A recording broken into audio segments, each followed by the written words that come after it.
I am greeted here by Hlavka and Kareem Maize. We'll go ahead and let them do their own intros because I'm lazy, and we will jump right into things, starting with Kareem. You go ahead. Hey everyone, so I'm Kareem. I'm a state organizer for the Mises Caucus, also working on Muslims for Liberty, and I'm planning to run a small campaign as well. I do a small show called The Essential Libertarians. Really excited to be here. And my name is Josh Hlavka. I am a Maize state organizer for the state of Florida. I'm also one of the hosts of the Swamp Creatures podcast, and I'm running for LPF chair this coming year. Badass. And today we are going to be talking about a plethoritude of bullshit. The first being a post that was made over onto one of the mini cesspools of Facebook. And that is a post that's trashing the great Ron Paul. We're going to go through that, talk a little bit about it. I have some opinions for sure. We're going to talk a little bit about the U.S. claims that food shortages in Yemen are being caused by Russia, that it's all Russia's fault.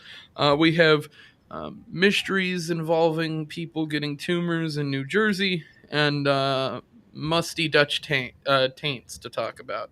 So we will go ahead and jump right into things, starting with this LP post, which is interesting to say the least. Um, you know, I guess not LP post. I mean that as in there is a delegate group that is the uncensored, unmoderated group of people. It is the Facebook cesspool of sense for Facebook libertarian argumentation. One of those posts came across my screen today, and decided that I was going to talk about it specifically because the contents of it and some stuff that I disagree with. So you guys should be able to see this up on your screen here, and we will go ahead and go through this. I'm going to read it real quick. This was posted by Aaron Goss.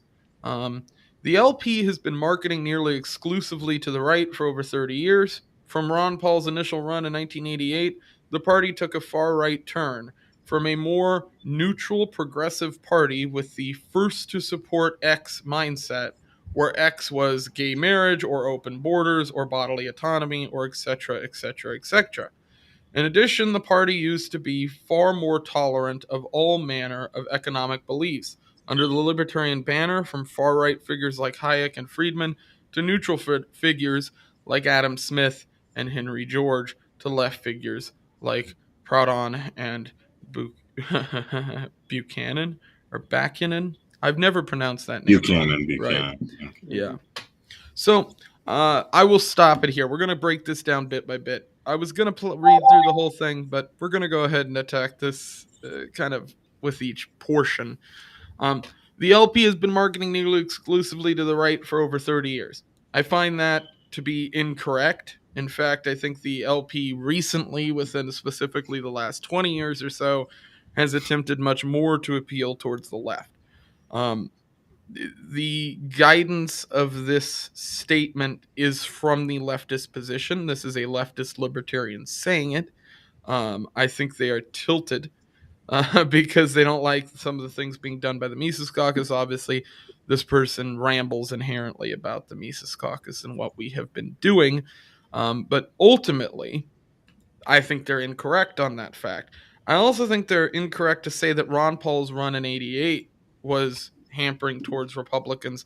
Ron Paul, even when he ran as a Republican, appealed to people on the left. It's one of the reasons why he had such a large grassroots movement. Secondly, um, libertarians today not accepting left wing figures, like he stated, I think is probably a good thing. Left wing speakers and writers and people in a big way are some of the people who got us in trouble in some of the ways we looked at things. I think today we have a tendency to look at things more in a realist perspective.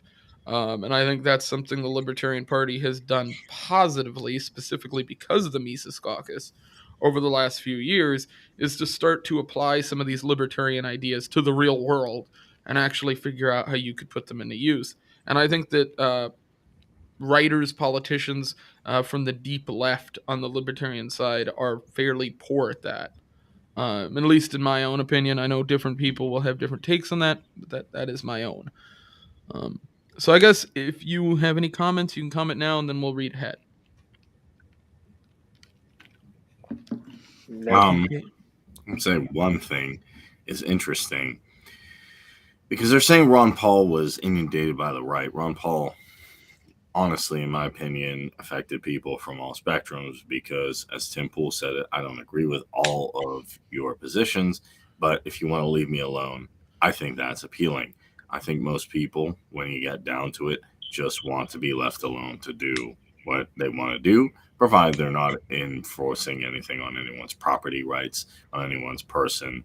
Most people just want to live their lives and do their thing, which is understandable. And I think he was appealing to that idea that, yes, we'll give you liberty, we'll give you responsibility. If you mess up, it's on you, which I get people get scared of, Right. but it's still the better of both systems where you have an unaccountable monopoly that's going to invoke central planning that will always inevitably fail, even if it's done with altruistic means. So, what they need to realize is that Ron Paul really set the stage for the best and most effective political movement, not only in America, but in my opinion, in the world. Now, it's going to be different throughout the world and how they exercise their freedoms, but it's going to be very interesting to see when Mises Caucus takes over in Reno, how we can bring this back. And I'm going to tell you this: I personally, I'm not going to stop with just taking over the LP. I'm going to take over the GOP next. I got a plan Right. for that. So so we'll move on here. But since Ron Paul, we've been utterly inundated by the right to the point that many of these civil liberties are under constant authoritarian assault within the party. Again, this is untrue. I don't think there's anything. Again, we've been utterly inundated by the right. Again, that is incorrect. Makes To sense. the point that many of these civil liberties are under constant authoritarian assault. That is incorrect. We are having to be fought. We are having to be. Sorry, got mixed up there. And are having to be fought over in perpetuity, no longer taking as a libertarian given. Since Ron Paul, we've seen even the likes of neutral figures like Adam Smith referred to as commies by people brought in by Ron Paul. Again, if you believe Adam Smith's opinions to be that of a quote unquote commie, that is completely libertarian. You're allowed to have those opinions. The idea that that is somehow right wing is exactly exclusionary, and it's exactly against what the party is for. This person's delusional.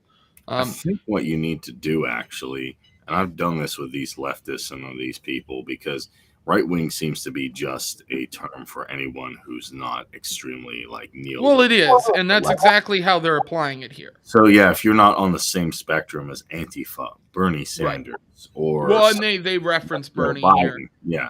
Like Yeah. if you're not buddy buddy with the president of France, Elbow Macaroni, and you're not espousing neoliberal or some far leftists like Antifa types, the decentral will say, oh well, he's far right. Now I actually ask people what is far right, because literally they've called Joe Rogan far right, and I like some stuff about Joe, some things I don't. But Joe Rogan recently said on his show, I don't even know where he's like, Michelle Obama could beat Trump, he's like, I like Michelle Obama.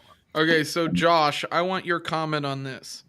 Left libertarianism as seen as simultaneously non existent, an oxymoron, authoritarianism, and possibly and impossible to scale, despite massive evidence to the contrary and a wealth of libertarian theory.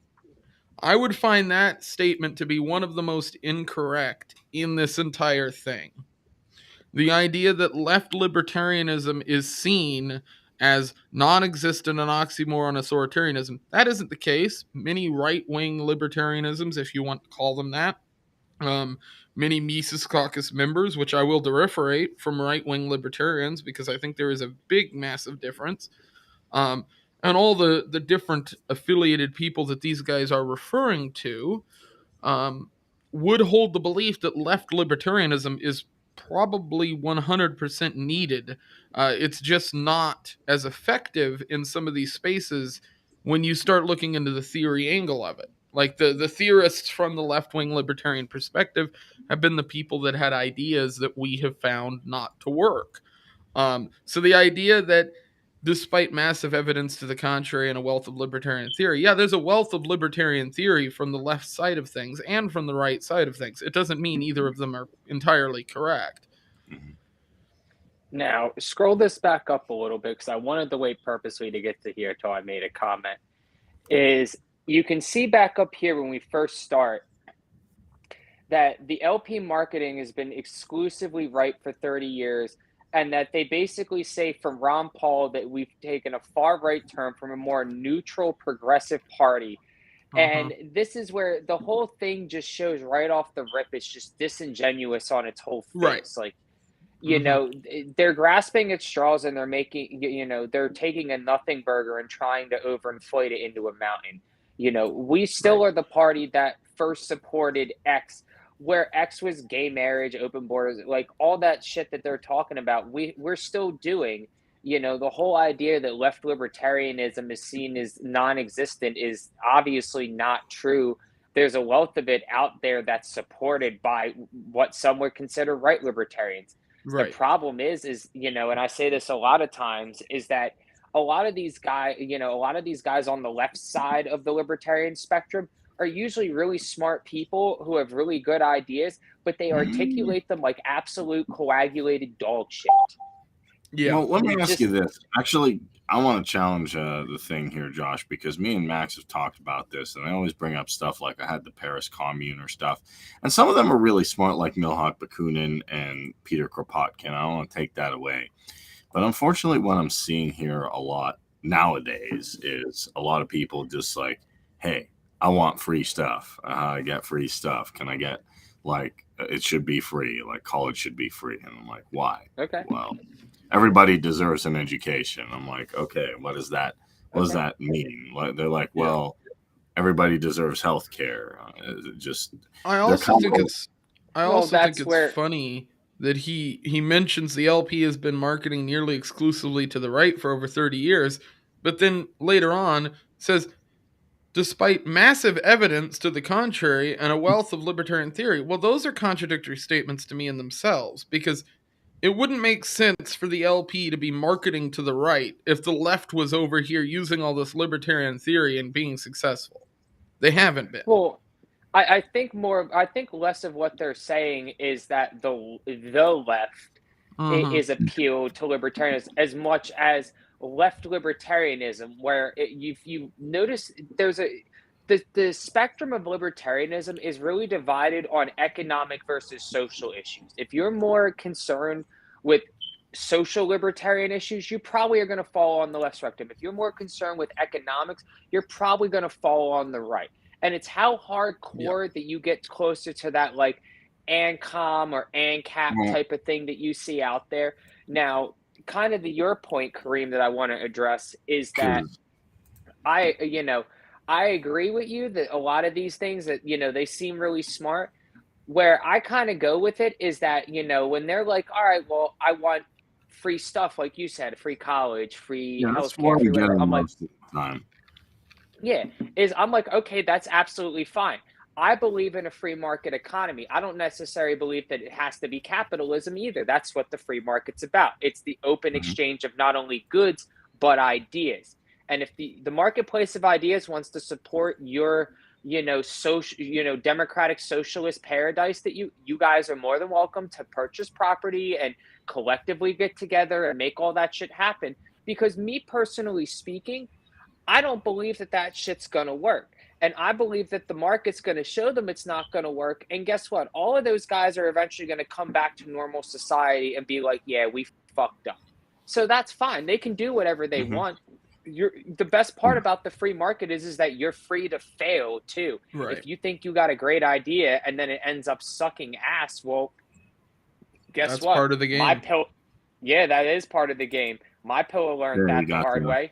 Yeah. So So a constant refrain from those who seek to push the party even further right is that we're trying to grow the party. You simply want to maintain your power. mhm. Let's be clear.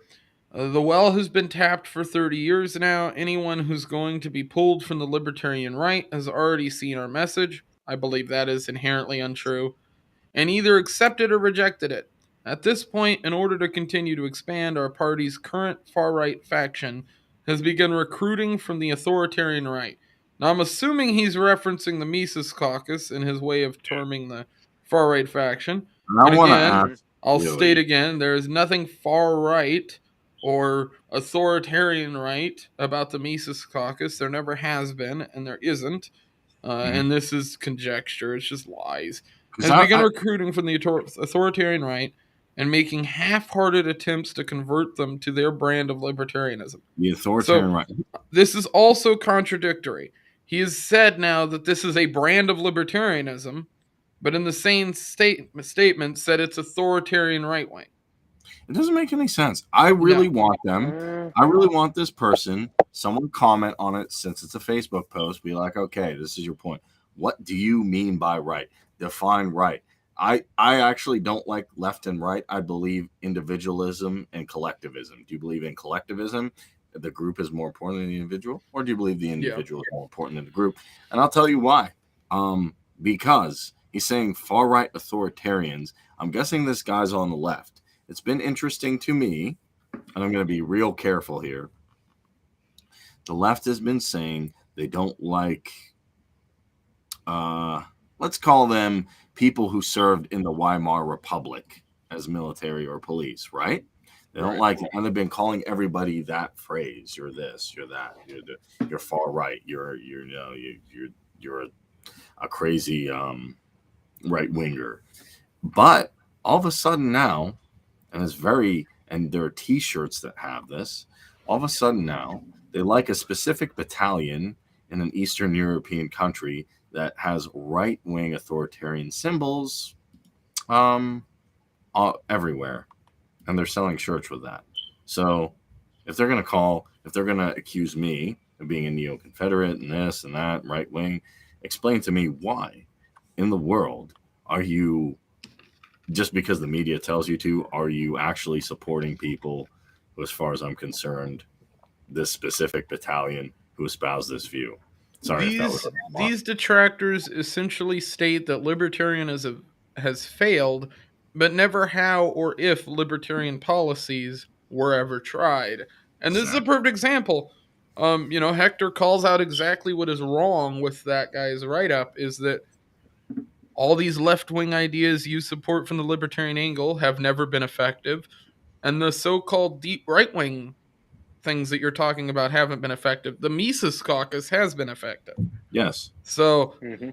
it just seems like a mute subject. It seems like people grasping at straws, as usual. I normally wouldn't want to give light to this stuff, but the fact is, I kind of got pissed at that whole post, and I wanted to kind of cover it. So we're gonna move And into. Oh, go ahead. I was gonna say the one thing I will say that you know, there was a little bit of a like Jimmy sprinkle of truth in there, is that I'm seeing too much of like people giving that like warm loving feeling to that like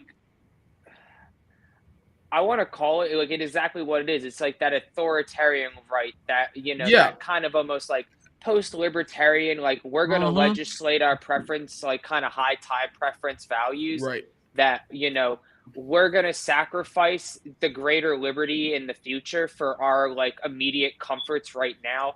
Like I throw Bishop into that high time preference Yeah. like Absolutely. authoritarian like kind of regime libertarian type of mindset that hey I'm willing to be pro-military when it's convenient for me. I'm anti-war No, some of you the can call time. it what it is. It's somebody willing to throw away people's rights to gain a foothold. And I mean, that's what it boils down to because ultimately, any of those decisions that are made are going to end in people getting harmed or hurt in some kind of way to better your position, which is why I Sounds like disagree with all of that shit. sounds Now, like the what I Bill will, Young take. Hey, I'm So, a this is a, libertarian, but I support Raytheon. yeah, this is an yeah, interesting no, story. And this is something involving someplace you are familiar with, Josh. Uh, this is mystery where 200 rare brain cancer cases at New Jersey high school linked to the first atomic bomb. Mhm. Survivor claims illness may be caused by a uranium plant, which was part of the Manhattan Project and contaminated nearby soil. I The love how they victims, very dramatize that link right there. Just this the headline just to start off with. yeah, absolutely. So the victims all went to Colonia High School in Woodbridge, New Jersey. They developed the rare, um, not even going to try to pronounce that type of cancer after studying or working there. The link was only spotted when one ex student saw people he knew getting sick. He had a tumor 20 years ago before his wife had one, and so did his sister. The 50-year-old claims they could be traced to the nearby sampling plant. The site is said to have processed uranium ore used on the first atomic bomb. Now, the theory that I brought up last night on another podcast was referring to the Montauk Monster, the Montauk Experiments, Plum Island, which is not very far from where these cases popped up. And anytime I see anything happening in New Jersey, that is the first place that I look. Shannon, I swear to fucking God. Blatant and big words. Yeah, you're using some Blatant big in the words, big Wayne. words. It's not even big words. It's like Spanish words, and I'm not even going to try to pronounce. I'm from Alaska. We don't do hard words. I Unless you're native. And then you do hard work. I ain't scared no bear flood. Hmm. It's a beer flood.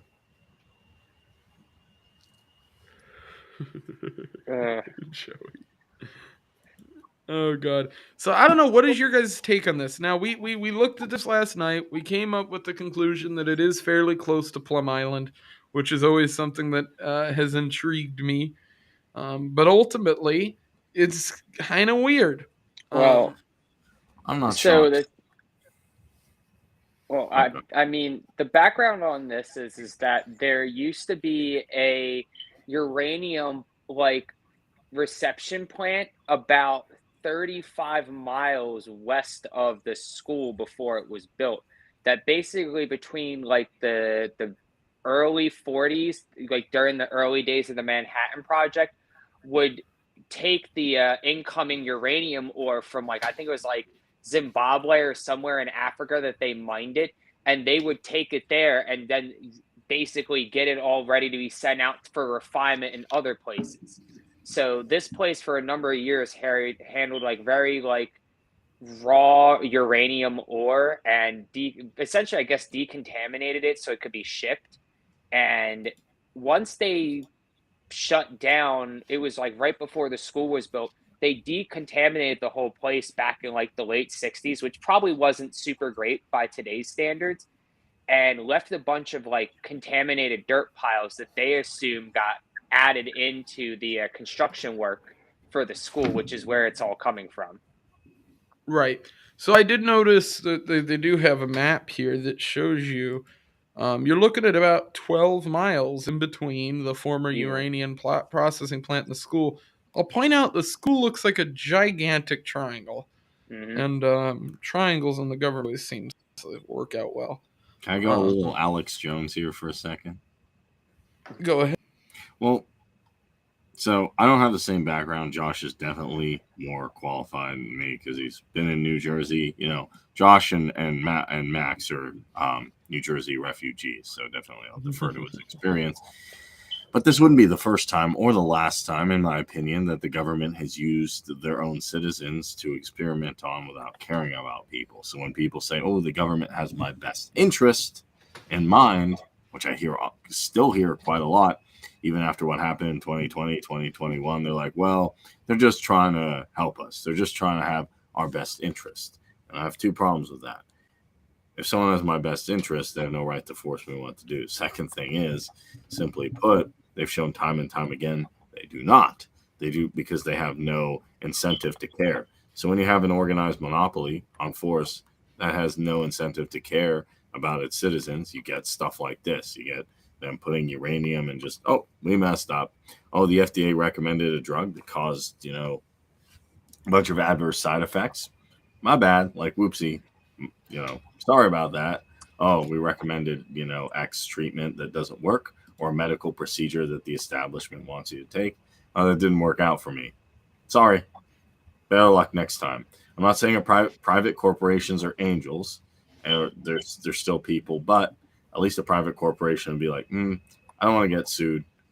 Maybe Right. we should not have this uranium right there. Maybe we could put this uranium in a desolate site so nobody actually gets affected. That's all I'm saying. Yeah. Well, the whole thing seems suspicious to me anytime you see the government being involved with stuff like this. I love Joey. The good folks at Waco know the government has your best interest. Yeah, Yeah. they have your best. Safe and effective. Yep. Safe and Always safe and effective. effective. Safe and effective. But yeah, I mean, you see that a lot. Like, I feel like you're gonna probably see it a lot more in the next couple coming like decades or so, with all of these places that like processed and dealt with like all of this nuclear activity back in like the Cold War era, so like the 40s through the late 60s, early 70s. And this type of shit's going to continuously pop up. Everything, early nuke plants, nuclear processing plants, that type of shit. It's just going to keep coming up. The government didn't know what they were doing at the time. It's kind of like the COVID vaccine. Yeah. They have no fucking clue what they're doing. They don't know the long-term effects. They're just fucking kind of playing with fire. They're figuring it out the fuck as they go along. Holy shit, look at that thing go boom. Like, same concept. I will say one thing though. Sleepy Joe said you need nukes and F-35s to take me on. So we find these nuclear reactors and we can find physicists to rehabilitate them. Well, if you don't want to put in your W-2s, you could probably make a pretty good argument why you don't want to. So the other theory that I mentioned on the morning after, which I'll suggest everybody go listen to because we had a good conversation about this too, was I mentioned the fact that um, it's possible these people could have gotten radiation exposure not from the school but from their parents, which was something that I mentioned. If you've got a bunch of people coming home after working at a facility that was processing uranium, they're taking off clothing, stuff like that, that could have been exposed around their kids. That could be a possibility. The thing that seemed weird to me is that you have a connection from the school, but you don't have a connection from anywhere else. And that Well, becomes kind of peculiar to me. what do you mean by that? Well, Like, because, okay, so for instance, say you have like soil that's damaged and it's leaking into the water supply, right? You'd think that would affect more than the school. Or if you had like radioactive materials that were by, some specific building next to school, you'd think other people would have been affected. But from what I understand, the only people that have come forward are directly from this school, which seems strange to me. Almost as though something was in the school affecting them versus some outside force, if that makes sense. Because well, I mean, radiation's a strange thing, because radiation doesn't like, you have to have really prolonged exposure, right? To get real radiation like poisoning to form like cancer, stuff like that.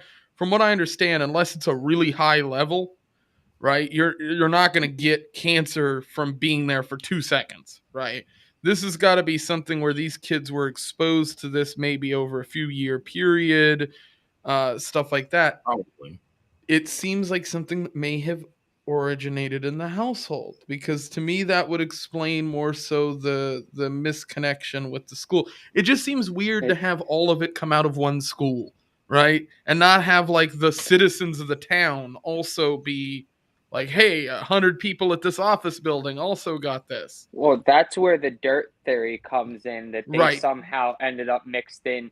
Because if that's the thing, if Yeah. like during construction, if they're mixing in dirt that's going to stay on the school grounds, and these kids are doing sports and activities and playing baseball, because that was the thing that they had made it specifically known that it was the school, was that teachers from outside of like the town and the school district and even the county were reporting back that, hey, I never lived in the town. I never Right. was, I was only there to go work at the school. And, I got that, like, I think it was like 30 of the teachers were Okay, part so of that that 100 that that that reported. that destroys the parent theory then, because Yeah, you wouldn't have the teachers. So that's fucking weird, man.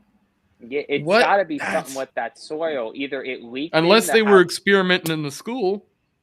I mean, you were talking about. So apparently they've traced these cases back to 1974, Does right? the school have well water? That would be the biggest question because I So I know, like, actually did look into that yesterday, and I don't believe they do. From what I was able to find online, it appears like they're coming straight from the city water source, which would eliminate water really as the supposed cause, because then you'd have the rest of town.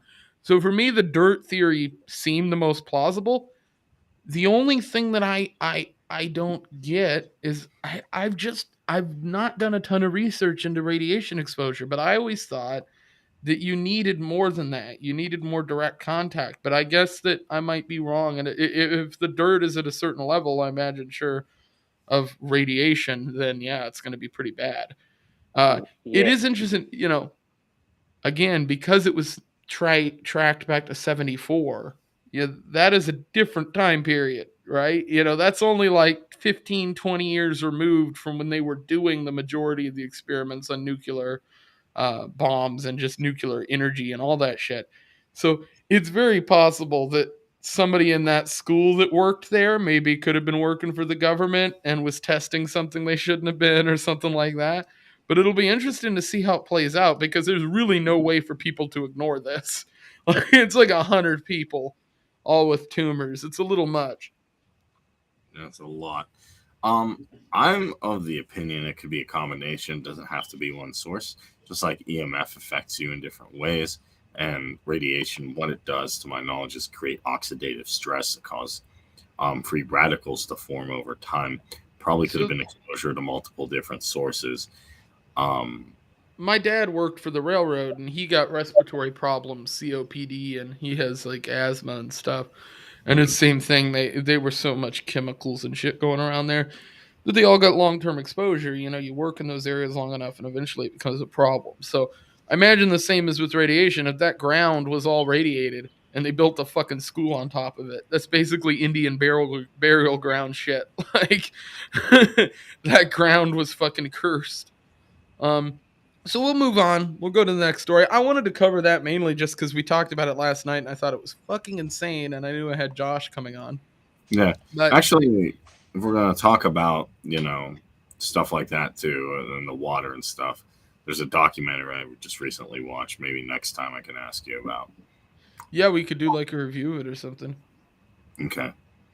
Or they're all soccer players. Right. I know this was the theory we came up with last night. So They're this all is soccer this players. is a very inside joke, but last night we were talking about the fact that we were talking about different sports and stuff, and I mentioned the fact that soccer players always fake injuries. So I was like, well, either 100 people got tumors or they're all soccer players. They do. Argue with that. I need to edit down last night's show on that because it was great. I did an edit of the monkey talk that we did and played it live on the show. It was great. I need a link to your channel so I can send this one out and the other one we were talking about. Yeah, no problem. But yeah, this is a story I wanted to cover. Yeah. So we have this Yemen story right here coming straight from the Libertarian Institute, one of the best websites to visit if you want some up to date news and different stuff like that. U.S. claims Russia to blame for Yemen food shortages, praise Saudi role. This is by Kyle Anzalone and Will Porter, April 14th, 2022. A senior U.S. official has accused Russia of driving food shortages in Yemen and around the world, suggesting Moscow is to blame for rapidly rising prices. The Kremlin rejected the charge, instead citing American sanctions as a leading cause of starvation. In an address to the United Nations headquarters in New York on Thursday, U.S. Ambassador to the UN Linda Thomas Greenfield attempted to tie Russia's attack on Ukraine to Yemen's dire hunger crisis. The World Food Programme's March report identified Yemen as one of the countries most affected by wheat price increases and lack of imports from Ukraine.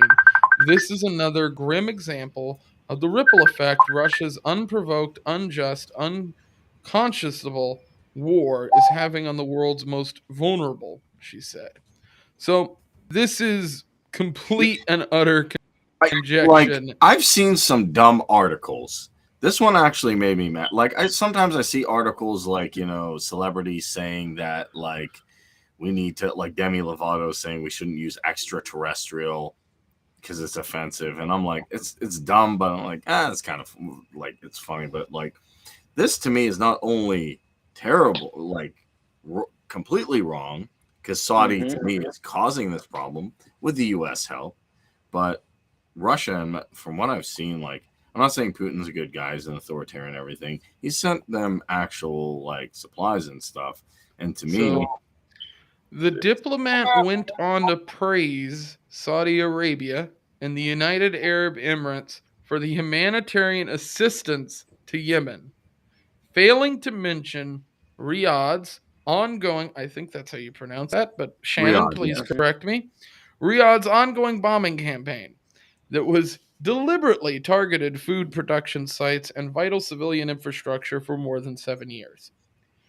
And Josh, this is true, right? So they are praising the exact same group and movement that has actively been the ones destroying food production sites and vital civilian infrastructure, meaning homes, hotels, housing complexes, building where people eat and collect food. These are the worst possible.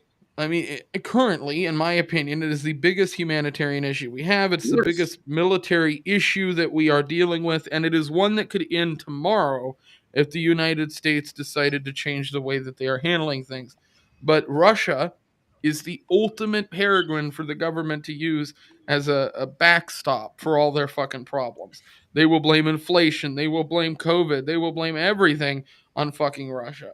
And it is going to become even worse, right? As this, because this war isn't going anywhere. They've been pretty clear that the United States wants to keep this thing going for as long as they possibly can. And that yeah. is exactly what they typically want to do, right? In I my think opinion, they've gone back to their old school way of treating Russia as though they're going to put them into another Vietnam. yes, yeah. And that is That's not the case. well, they blame Russia for everything. Like heck, if Bitcoin goes down tomorrow, they blame Russia.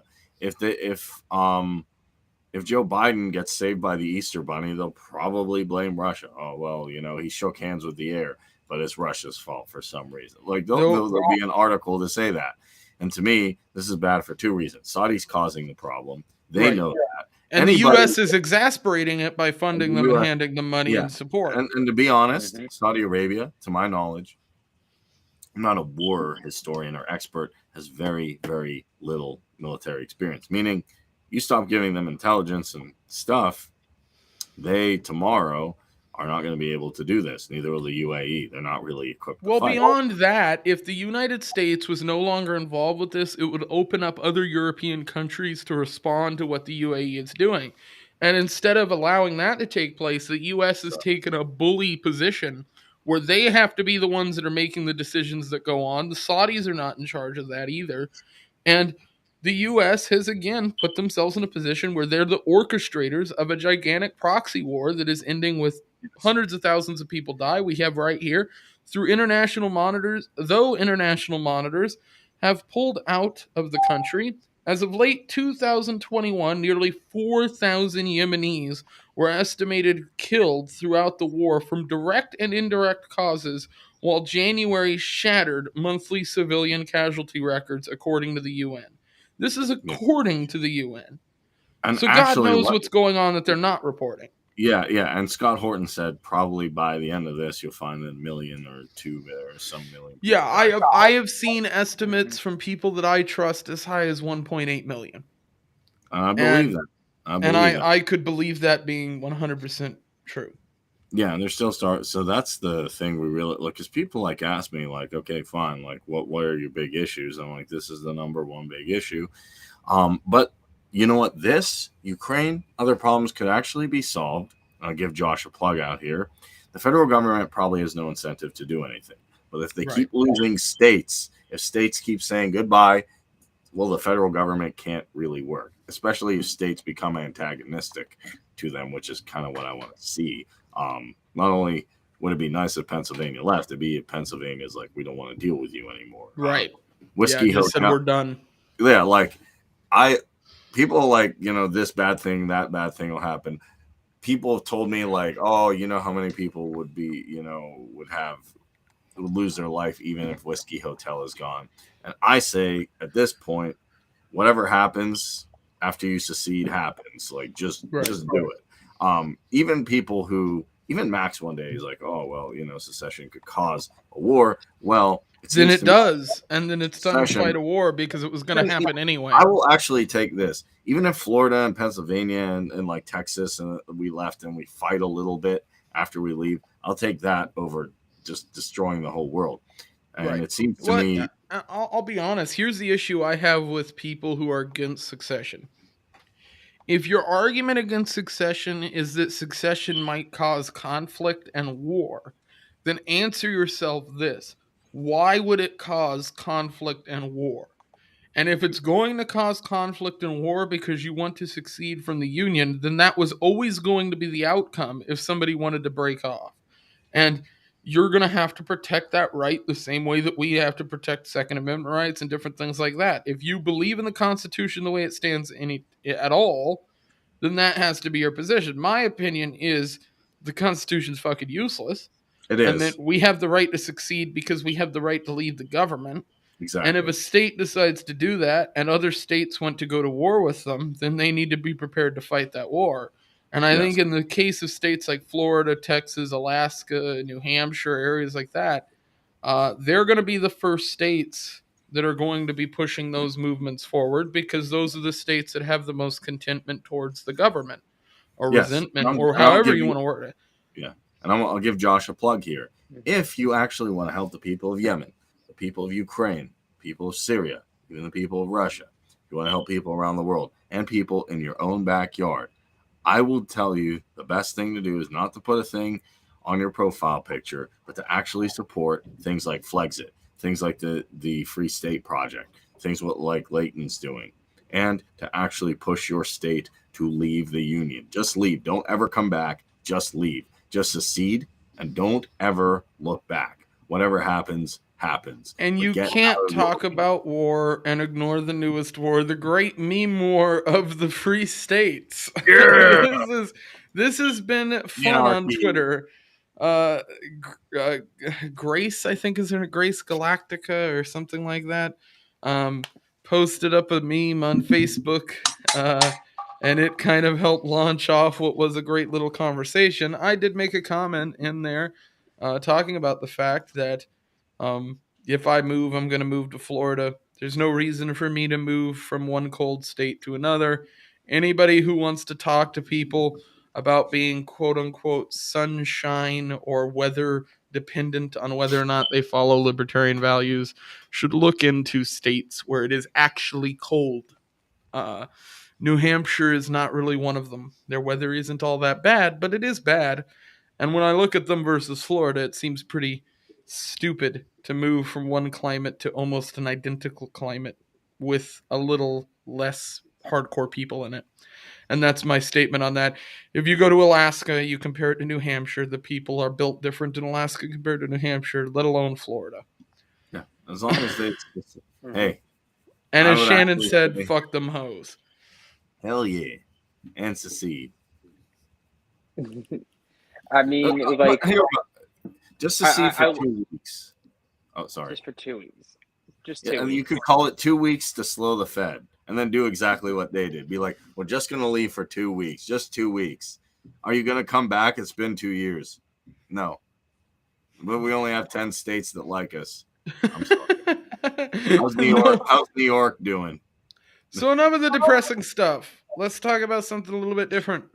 Let's cover, and this will be kind of a closeout story. We'll talk about. We don't have Sarwalks in Florida. I guess that would be a big benefit, but I think there are some Sarwarkian people in Florida. No, not only I are think there we refer to them as Sarwalkians, there are lizard or faggot, one of the two. I can't remember. either or, but I can confirm with you for a fact without getting into too much detail. Not only are there Sarwarkian types, but there are actual Sarwalks in Florida. Well, I'll be honest. If I move to Florida, I'm not sure what I'm going to do. I'll probably run for something within the LP down there.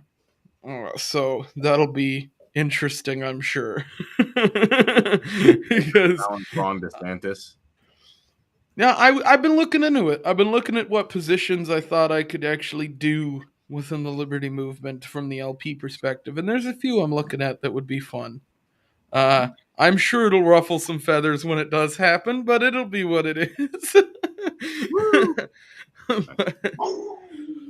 But yeah, so I wanted to talk a little bit about Elon Musk. It's something I've been meaning to get more into on the show. He's been in like 3 fucking thumbnails, and I haven't been able to touch on it because I go off on rambles. But Elon Musk has put in an offer for Twitter. He also has referenced the idea of a hostile takeover. And so I want to talk about, oh, Jesus H. Christ. Howdy, Dude, Sheriff. are there actually sheriff positions like active in Florida? We don't really have sheriffs in Alaska, so I don't know Oh, much about that whole thing. so before we go into the fun stuff, so yes, we have every county has their own sheriff. It's a partisan race, and it's a constitutional position. So it's Huh. constitutionally mandated by the state that you have to have it. So like mayors, sheriff, school board, well, not school board, but they're all shit that's partisan. So you can actually run as a Democrat or Republican or a Libertarian as a sheriff. No shit. Yep. And a fun Huh. fact, a lot of sheriffs run uncontested because a lot of them are either A, incumbents, or B, they live in such like a strong one way or the other area that there's just no chance for the other side. A Hint, sheriff hint. could do a lot of damage in a fucking if they wanted to the government in those areas. Now the only problem with that is that technically the governor can remove you. But you can fight that, and it's happened once before where they were removed and appealed and got reinstated, and then they won their next go around. So I have a question about that now, Josh. Let's just say you didn't want to pay property tax and you didn't want to file your W-2s and you didn't want to renew your driver's license and you didn't want to register your car, and you had some friendly sheriffs who just didn't care because it's not hurting anybody. Would you be all right? I mean, the thing is with the sheriff's department is that you can't really like tell them to ignore the laws, but you can prioritize things for them. So if let's say I'm the sheriff, I can say, "Hey guys, I don't really think that like victimless drug offenses or like prostitution or shit like that, that's a low priority. Like we shouldn't even be bothering with it unless it's like an absolute thing." Mm-hmm. Now, things like rape and murder and like, armed robbery, we need to focus and make that the priority. So yeah, because you can do that.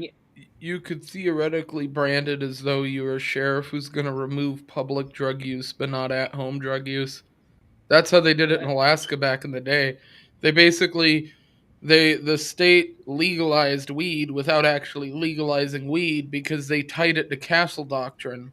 Back when the troopers were still here, they argued that castle doctrine gives you protection over the things that are in your own home.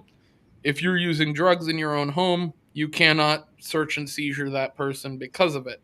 So you could probably do something similar in a sense where you could say if they're out in public and they're doing it in front of you, you have to enforce it because that's the law. But if they're at home, we're no longer going to do those calls. I mean, it was something like we kind of saw in my town where he is right. I know this for a fact, Joey, that the real power is in state attorney. The problem is that's a position I can't get without getting a law degree, and that involves going back to college, which I have no fucking intention of doing. Although, once I'm in Florida, maybe that'll change. I could go back and get a law degree. That was what I wanted to do. I wanted to go get a criminal defense degree to do, well, not criminal defense degree, but I wanted to do criminal defense for the longest time. But it's something I kind of fell out of when I was younger. But the idea of running for sheriff, if it's something that could actually make some change, is intriguing. There's a ton of positions I've looked at in Florida that seem like they'd be easy to win, um, and positions that are not nothing.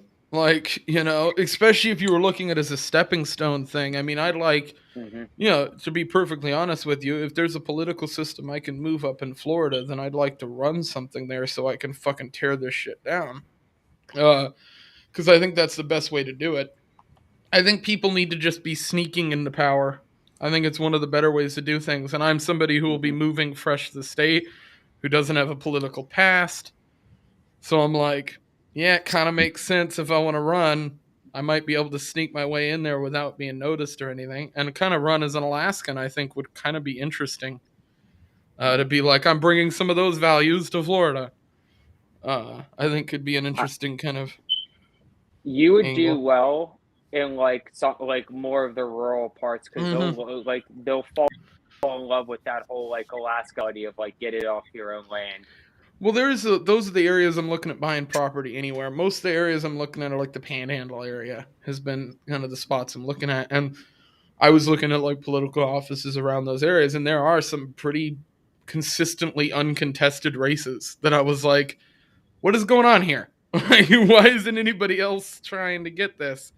Um, Hmm. so yeah, it'll be interesting to do some real research and look into what's going to work out best. But once I move over there, that's all stuff that I'm going to be looking at doing because yeah, I'm an all right speaker if I can get on a stage. So I figure I might as well use some of that to my advantage. Kind of like uh, Elon Musk is using his platform to his advantage Hmm. uh, to bully Twitter into a position that they cannot uphold. This is the position that I keep bringing up, which is that Twitter is beholden. Their board is beholden to making money. At least they're supposed to be by law in the SEC. And we have seen over the last week that Twitter is doing exactly the opposite of that.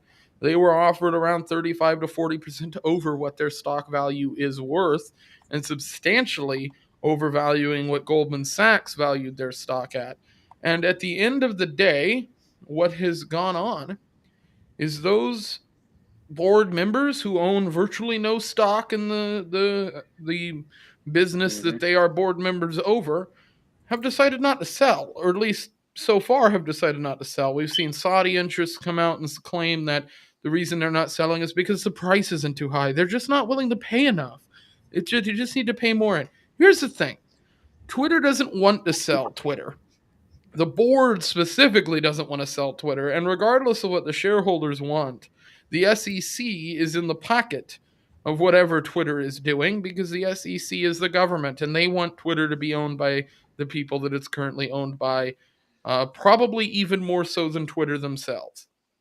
And so when I look at what we are seeing happen, this is a free market move Hmm. from Elon Musk attempting to purchase a company that is openly traded, something that should be completely legal in every sense of the word and fairly easy to do. And he's been stopped at every angle, not only by government, but by corporate interests that are working with the government in their crony capitalist ways. I think it's a good example of exactly the problem with capitalism today. The problem with capitalism today is that Elon Musk cannot buy this company. What would you call that, capitalism, though? Because to me, that's No, I'd corporatism. call it a form of capitalism, but it's twisted. It's I something would different. call it corporatism because when corporate, I mean, Mussolini put it back in, the early days when he was talking about what fascism was. He specifically said fascism could be called corporatism. Joey, Uh, I have you know that my speeches will not have fucking small words in them. Fuck you. okay. But yeah, Mussolini said himself fascism should more likely be called corporatism because it's the merger of corporate and So state interests. I get the people who say corporatism over crony capitalism and all these different terms that have existed. The thing is, right? they're buying and selling things. They're trading openly in some form. To me, that is capitalism. It's just a twisted amalgamation of what capitalism is supposed to be. I mean, I think libertarians, specifically, this is something I think the right has gotten correct in a way. Libertarians have consistently tried to brand the new version of capitalism that exists as something other than what it is, which is just evil. And the version of capitalism that I see existing today is inherently evil. It is against what we have as well, capitalist ideas, but it still inherently involves is it the inherently capital evil? system. Because I here's think the it thing. is. I think Let me. crony capitalism is inherently evil. I don't. Okay, before we get into, there are definitely inherent evil people in these corporatist structures. Don't get me wrong. I'm not saying that there aren't. There are definitely evil people. But my case in point would be this: you're X corporation or you're a podcast, and you want to make the most revenue. You want to get the most popularity. You want to compete. And then someone comes to you and says, Leighton, I want to give you this, I want you to be at the top of the board. So we're going to give you this much money, like some ridiculous amount of money. But, we have to but because we're going to do this, we need to put restrictions on all your competition. They can't do X, X, X, and X. Right. And if they do, we're going to hit them with more restrictions and basically make it impossible to compete. Now I'm a corporation. I should have to compete in the free market, but I don't want to because, hey, humans are lazy. So I don't think it's necessarily people are sitting around saying, hey, I'm on a board of directors. I'm evil. Hoo ha ha ha ha. But they're like, oh, there's No, competition. see, I disagree with that. I think if you look at the actions of Twitter, if you look at the actions of these massive companies who've been tried to be purchased in the past, their actions are evil. They're They not are. going against they're going against the money-making aspects of being a capitalist. They're going against their own best interests and the best interests of the people who invested in them. Instead, choosing an option that is only being chosen to directly affect culture and opinion of the company in a negative light. Like What I that's disagree with is say, yes, their actions are evil, but their actions, these bad actions, are not motivated necessarily because everybody in that not everybody in Twitter, I think, who works for Twitter right. is Of course evil. not. But the people in charge of Twitter, the People in board, charge of the Twitter, people who make the decisions have been put in power by the people who own stocks. Like correct, that's how those people are put shareholders. there. So what And I'm saying is, they're furthering this idea that they shouldn't sell, that they should be able to block him, yeah, which to me is inherently has some form of evil in it, it because does.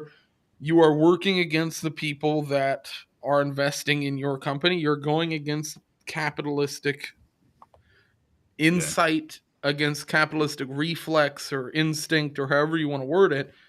They're going against what any sane capitalist would do, specifically to true. affect cultural But means, they're and I think that is wrong.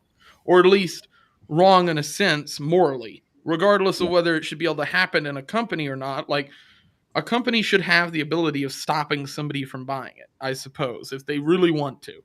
But the idea that yeah. that should be morally accepted by the people is a different story, you know? And I agree with Uh, you there. That I agree with you there. But I'm just saying, to me, what this is simply there was a corporation, Twitter, started by Jack Dorsey. He had a vision. He was successful. Then they said, "Hey, we're on top of the world, just like someone who's on top of the world of sports or anything like that." So they want to maintain that monopoly, and the government likes them because the government See, gets but kicked back. Jack Dorsey didn't. Jack Dorsey didn't want to maintain that monopoly. He gave He that didn't. That's monopoly why he was. up, most likely because of That's the why they threats got rid and of him. pressure he was under. So True. he himself acted in evil ways while running that company by banning the people that he did, by being involved in that process of cronyism. And then he gets to back away from the company, and we're just supposed to be okay with it. Morally, I think that guy is irreprehensible. I think he's horrible. I think what he I have did a was different horrible. opinion. Okay, I say Jack Dorsey did bad things. I don't think he's a terrible person Well, let's after ask having. him. He's on screen right now. Yeah. Hey, Jack, are you a good dude? Okay, so Jack is a Josh, good I dude. said you look like Jack Dorsey. Yeah, How's it going? I mean, I've just kind of been sitting here listening to you two kind of go back and forth. And I mean, the biggest question you have to ask yourself on how evil is like a corporate company is how much lobbying do they do? How much Right. money do they get in, subsistence from the government? How many government contracts do they take on? What kind of work are they doing with all of the alphabet boys out there like the NSA and the CIA and the FBI and all that? What's their response when they get requests for information or requests for backdoors? Like I agree, like all these big companies are inherently evil. They have people who I don't really know how to explain it properly right now, but like when you look at it, these companies are only successful because of their political influence. If it Mhm. wasn't for the fact that they had the lobbyists and the political influence that they do, these guys wouldn't be as big because they've Right. artificially created their own markets to be so hard to beat them at. That they're, it's kind of like you're playing, you decide to play pickup football against Tom Brady, and Tom Brady gets to change the rules as he's going along as well.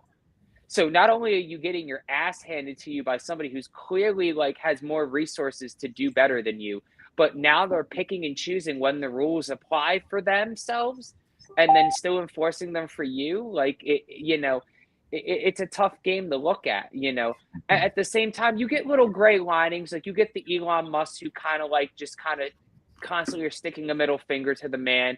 You get the apples that every once in a while will tell the FBI, "Go fuck yourselves. We're not giving you a backdoor to our operating system." Shit like that gives you a little hope. But all of these big companies are evil. At the end of the day, they just want their political influence so they can continue to keep living their weirdo reptilian Right. lifestyle. So I wanna respond to Joey's Controversial, comment here, which is if you treat corporations like people, and this one is a lefty that doesn't want to sell, then why should it sell? And I'm gonna answer this way, which is I don't think they should be required to sell. I don't think anybody should ever be required to sell their company. I think morally, everybody who's on the outside of that company, who's looking in, should take a step back and go, well, what this company was doing for a long time was morally irreprehensible, and their board has decided not to sell. It isn't a single person. And that's what I think is really important here is that we look at corporations as one person in the sense of ANCAP or anarcho-capitalist point of view. But the way that these corporations exist today are not the way that they existed under an ANCAP view, meaning a board seat with 8 members that get to control what the company does. Well, no, that company is no longer in that way one person or one entity. It has become a voting body that gets to decide what that entity is doing. They've democratized business in that sense. And I think that's the biggest issue we So let have me ask here you this is then, by Lee. democratizing business in the way they have, they can treat it like it's a government because it is. They've It is. made it as Mm, entangled in the government system as possible. And to me, the only way to separate from that is for us all morally to decide we shouldn't look at these companies as good if they're doing this. And I think a lot of libertarians do that to an extent, especially on the right side of things. I see a lot of people who like to do that. I think it's just kind of dumb. Like I think corporations are single entities up until a point. Like if they become enacted in the government, if they start doing the bidding of the government, if they are operating in the sense of a government, then they have changed the way that their business is being viewed, whether that's legally or just in the sense of public discourse. Is fine by me. Either way you want to spin it, but I just don't think they shouldn't be getting the same treatment that a business gets that is decided upon by a CEO or a business entity leader because they don't really have a leader. Twitter doesn't have a leader. They have a CEO, but ultimately they're beholden to the decisions of this board, and that's been made completely clear. Well, so that in itself is not really the type of capitalism that we talk about on a daily basis. That's you've added so many other metrics into that equation now where you have these 8 individuals or 12 individuals or 16 individuals that are going to get to make decisions for the company. And those individuals are making political decisions. Like they just are. So The Twitter board is making decisions that affect Twitter, but they're also making decisions that affect the government and public discourse. Okay. Here's my question though, Leighton, from like an Austrian perspective. So I'm not arguing they're not evil because they definitely are.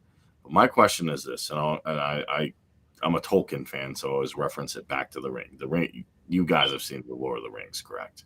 You know, Hmm. nobody can resist the Ring of Power. It eventually turns you evil, and part of me does want to say, yeah, they're evil. But what's turning them evil is having a monopoly on a specific speech platform provided by another monopoly that has um, coercive that has a hold on coercive action in a given territorial region.